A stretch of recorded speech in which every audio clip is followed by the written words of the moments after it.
My name's James. I'm 42, and I thought I had a decent life. Not perfect. I don't think anyone's is, but decent.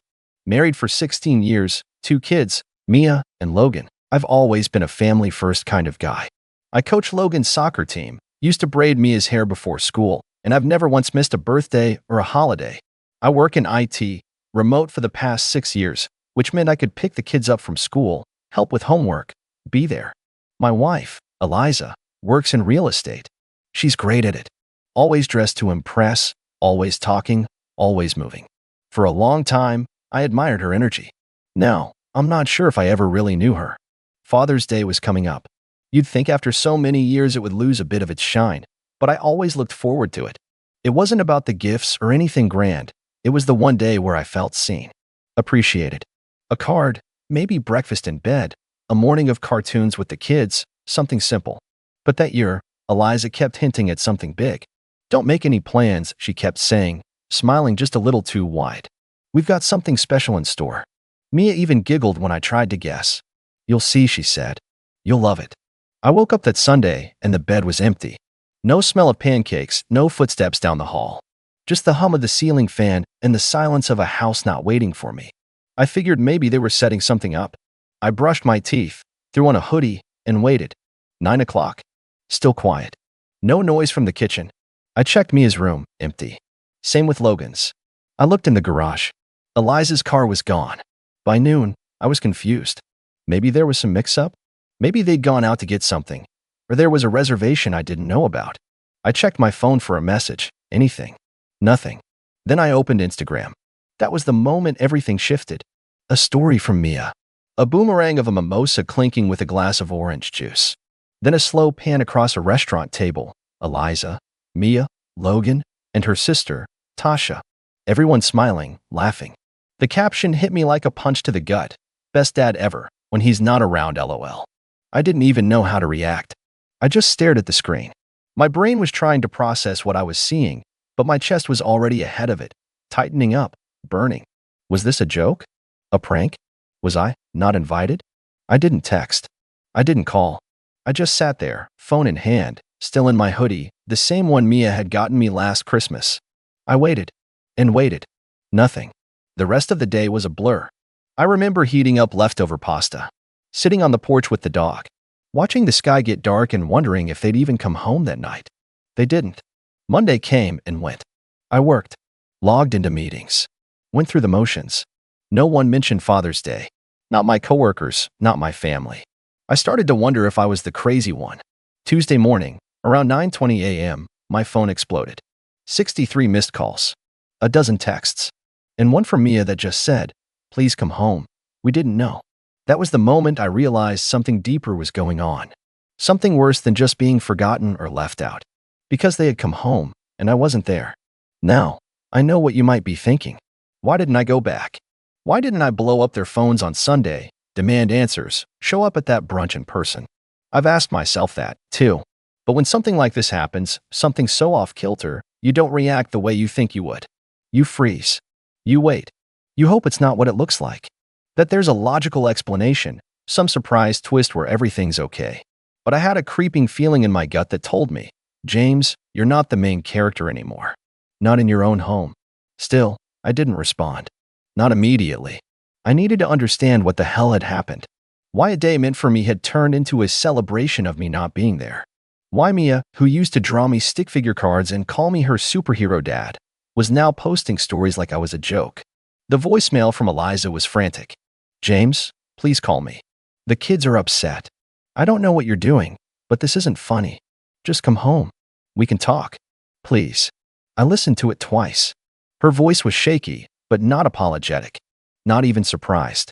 More annoyed. Like I was the one pulling a stunt. That's when I decided to start digging. I logged into our shared Google account. I knew she never signed out, not because she trusted me, but because she wasn't tech-savvy. Calendar entries, emails, locations, all synced. I scrolled through her recent searches and saw Father's Day brunch ideas, funny dad captions, and strangely, how to handle manipulative husbands. That stopped me cold. Then, in her emails, a thread with her sister. Subject, Sunday plans. I clicked it open. There it was. Just make sure James doesn't find out. Tasha had written. Eliza's reply. He won't. I told him it's a surprise. This way we can have a peaceful brunch for once. He'll probably enjoy the quiet. Peaceful brunch. Enjoy the quiet. That's when something snapped. All these years, I thought I was appreciated. Maybe not celebrated. I wasn't looking for parades, but at least respected. But to be left behind, lied to, then mocked online? That was something else entirely. That was premeditated cruelty. I didn't reply to the texts. I didn't call back. I started going over every little thing I'd overlooked over the past year. The late-night showings that took hours. The way Logan started calling Tasha's husband Uncle Mark more affectionately than me. The way Mia had started rolling her eyes when I asked her to spend time together. The way Eliza would sigh when I talked about work, like I was boring her. I started seeing it all differently. Not as isolated moments, but as pieces of a bigger picture I'd refused to look at. I checked the home cameras. We'd installed them 2 years ago after a break-in scare. Eliza had access too, but she rarely used them. I pulled up the footage from Sunday morning. At 7:46 a.m., I saw them all piling into the car. Mia, dressed in a pink sundress. Logan in a little button-up and khakis. Eliza in heels, laughing. She tossed a glance toward the front door, where I was still asleep, and said something I couldn't hear. The three of them laughed. Then they drove off. They hadn't just left me. They'd laughed. And for what? A joke? A break? A photo op? That night, I packed a bag. Laptop. Chargers. A week's worth of clothes. I didn't leave a note. I knew they'd notice soon enough. I checked into a hotel across town. Nothing fancy. Just a place with working Wi-Fi and clean sheets. I needed space. I needed time. But more than that, I needed a plan. Because something in me had shifted. Something I couldn't put back. I wasn't going to let this slide. I wasn't going to play the fool anymore. And I wasn't going home. Not yet. Not until I decided what kind of storm I was going to bring with me. The first night at the hotel, I barely slept. Not because the bed was uncomfortable, it was fine, better than the pull-out couch I used during Logan's sleepovers, but because my brain wouldn't shut off. I lay there staring at the ceiling, my mind jumping between memories like a broken slideshow. Christmas mornings. Soccer games. Mia's science fair. Late nights on the porch with Eliza when the kids were little, just sipping coffee and talking about dreams. But now, those same memories felt distorted, like someone had scribbled over them in red ink. I kept replaying that brunch story in my head. The laughter. The mimosa. That caption. Best dad ever when he's not around LOL. That word, LOL, looped in my head like a bad song. It was casual, offhand, like I was some sitcom character they could laugh about. But I wasn't. I was the guy who paid for the mortgage, fixed the leaky sink, helped with algebra homework, gave up job opportunities so I could be home more. And apparently, none of that had meant anything. Tuesday night, I finally messaged Mia. Just 2 words. I saw. She read it almost immediately.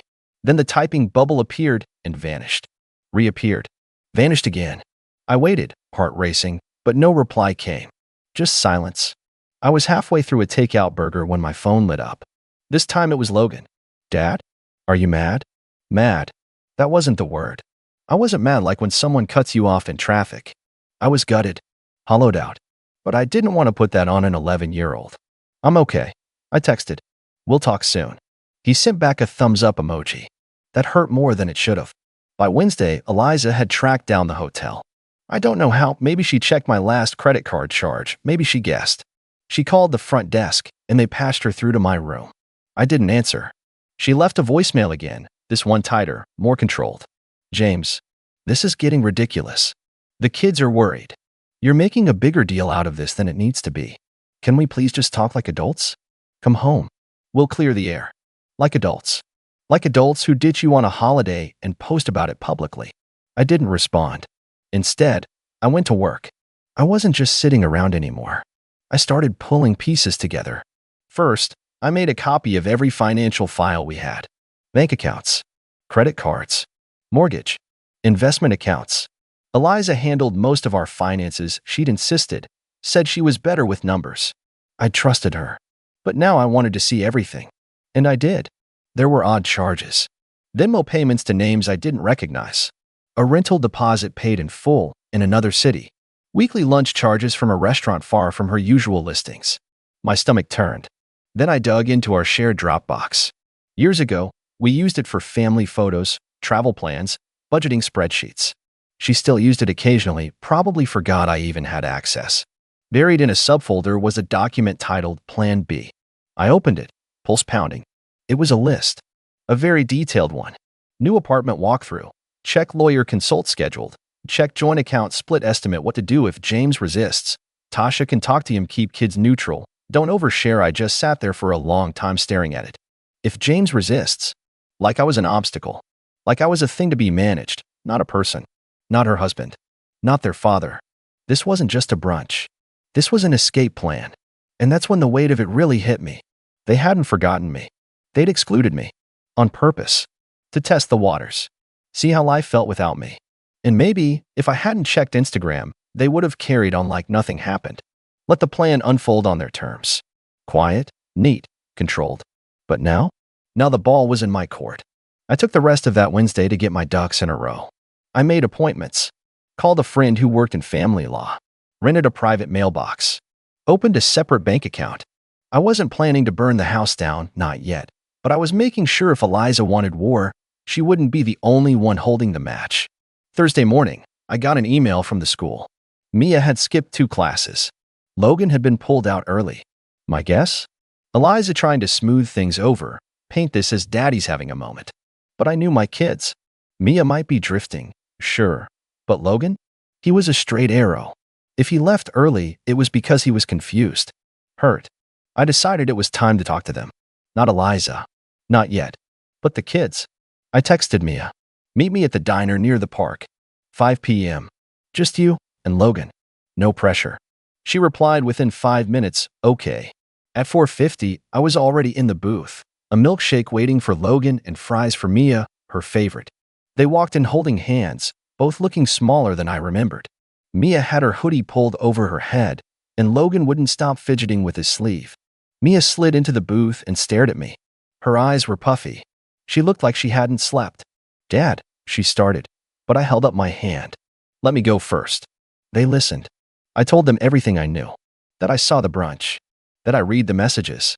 That I knew about the emails. I didn't yell. I didn't guilt trip them. I just laid it out. Mia looked like she wanted to disappear into her seat. We didn't know the whole plan, she said finally. Mom said you were tired. That you'd be annoyed if we made a fuss. That it was just one brunch. She said it was a girl's thing, Logan muttered. But then I was there too. I nodded. I know. It's not your fault. But I want you to hear this from me. I'm not disappearing. I love you both. And no matter what happens between me and Mom, you're still my kids. Mia started crying. Logan did too. And in that moment, I realized something. Eliza might have been planning her perfect escape, but she hadn't told the kids the whole story. She tried to rope them into her narrative, but they were still on the fence. Still reachable. I hugged them both before they left. Told them I'd be in touch soon. Told them things were going to be okay, even if they didn't look like they used to. Back at the hotel that night, I poured myself a drink. Sat at the tiny desk with my laptop open and stared at the folder I'd built. I named it Reset, because that's what this was. Not just revenge. Not just justice. A reset. But first, I had one more conversation to have. One that had been a long time coming. I opened my phone, scrolled to Eliza's name, and hit record on the voice memo app. Then I called. Her voice came on, smooth as ever. James? Finally. Are you ready to stop being dramatic? I smiled. Not dramatic, Eliza. Just getting started. And then I asked her one question, a question I already knew the answer to and waited for her to lie. So, I said evenly, how long have you been planning to leave me? The silence that followed was thick. No breathing. No shuffling. Just the low static hum of tension vibrating through the line. Then, finally, she responded. What? Her voice was higher than usual. Almost light. Dismissive. I asked how long, I repeated, my tone still calm. You know. Plan B. The apartment. The lawyer consult. The budget spreadsheet. I read it all, Eliza. I know. She laughed short, forced, like a cough dressed up as amusement. You went through my stuff? You left it in our shared folder, I said. You didn't even bother to hide it. Was I supposed to keep smiling while you packed your escape route? Another pause. Then her voice hardened. You don't understand. Things haven't been working for a long time. You just don't see it because you're always in your own world. I felt something flicker in my chest. Not pain. Not yet. Just the familiar sting of being blamed for someone else's detour. I work from home. I drive the kids. I cook. I clean. I try to give you space, time, support. If I missed something, you could have said so. But instead, you planned a brunch to celebrate me not being there. You're twisting it, she snapped. It was supposed to be lighthearted. It was supposed to be a test run, I said. And you know it. Her silence told me everything I needed. Do they know? I asked. Mia and Logan. About the apartment? The lawyer. No, she said quickly. Of course not. Why would I tell them something that might not even happen? Because it already is happening, Eliza. I let that hang. I knew I was pushing her, but I needed to see what she'd do. If she'd back down. If she'd deny everything. But instead, she doubled down. I'm not doing this with you over the phone, she said curtly. If you want to talk, come home. Why? So I can walk into a house that's already been emotionally emptied out? You're being dramatic, James. There it was again. That word. I'm being precise, I said, lowering my voice. And for what it's worth, you could have told me the truth. You didn't have to turn the kids into pawns in some sick little performance. Don't you dare drag them into this. I already met with them. I cut in. They're not stupid. They feel it too. You've been playing chess, Eliza, and I'm just now realizing I was never your partner. I was a piece. Another silence. But this one felt different. Not stunned. Calculated. Okay, she said finally.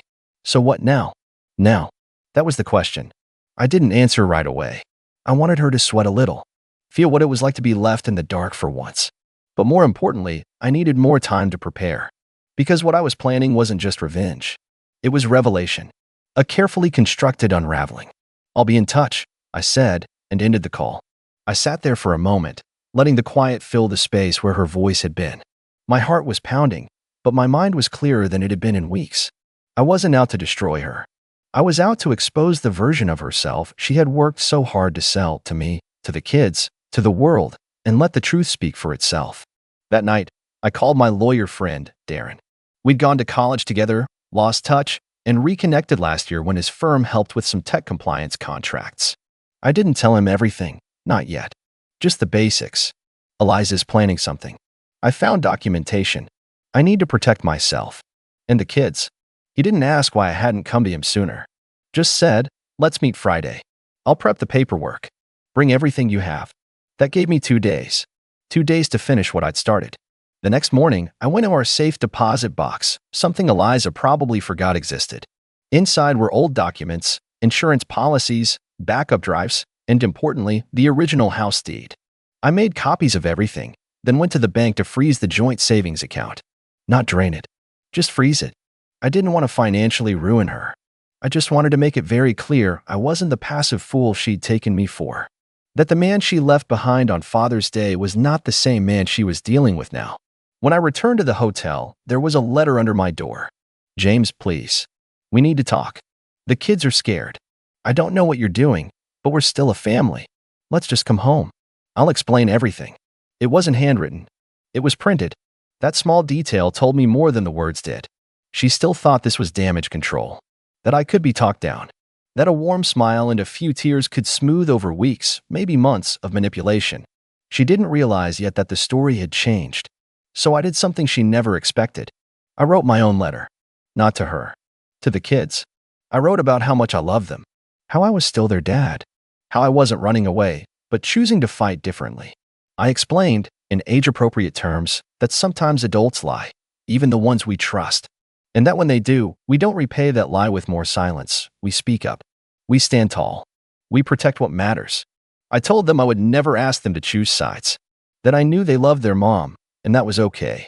But I also told them I wouldn't be a ghost in their life, not even for one more day. And then I mailed the letter. Not emailed. Not texted. Mailed. Tangible. Something they could hold. Something real. I was done with illusions. That night, I went through the last of the digital files. Old voicemails.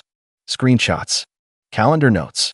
Little pieces of evidence that showed just how long I'd been living in a house where the door had already been quietly closing behind me. By the time Friday morning rolled around, I was ready. I showed up to Darren's office with a flash drive, 2 binders, and a list of questions. Legal custody. Financial separation. Emergency arrangements. I wanted to be thorough. Not for revenge for my kids. So they'd never have to wonder who fought for them. Halfway through the meeting, my phone buzzed. A new Instagram post. From Eliza. It was a picture of her and the kids, smiling. A throwback photo.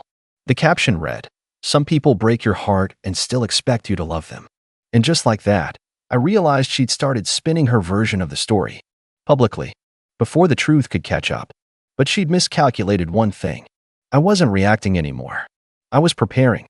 And when I was done, everyone would know who she really was. I waited exactly 1 week. Not because I was unsure. I wasn't. But because revenge, real revenge, doesn't come from rage. It comes from clarity. Precision. I wanted Eliza to sit with her choices, watch her narrative spin, feel like she had the upper hand. That's what made what came next so much more satisfying. It started with the truth. I posted a letter. Not to social media.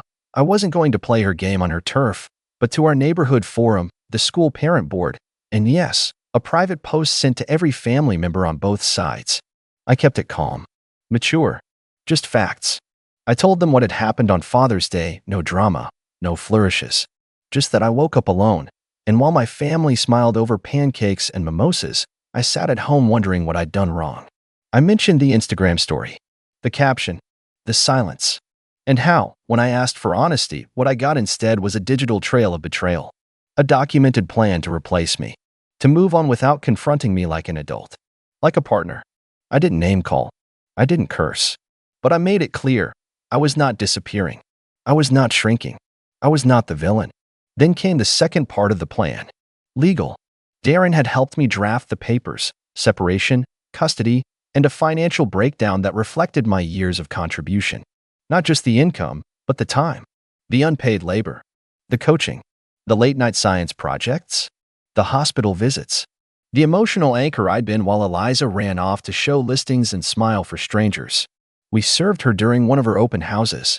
The courier walked right in, said her name, and handed her the envelope while she stood in a sunlit living room in front of a young couple looking to buy their first home. Poetic. After that, it unraveled quickly. She tried to do damage control, reached out to friends, said I was being vindictive, emotionally unstable, even manipulative. But by then, it was too late. The receipts were everywhere. Her plan B wasn't just a bad secret. It was a blueprint for calculated emotional neglect. People started backing away. Friends we'd known for years stopped replying to her group texts. Her sister Tasha, who had once been smug enough to laugh along on that brunch, quietly took a trip out of state and didn't come back for 3 weeks. I think she realized she'd been caught in the blast radius. Mia and Logan stayed with me most of that first month. Not because I asked, because they chose to. And that was the final nail in Eliza's narrative. She couldn't spin herself as the stable one when the kids kept packing their bags and asking if they could just go back to dad's. And me? I rebuilt. Not quickly. Not perfectly.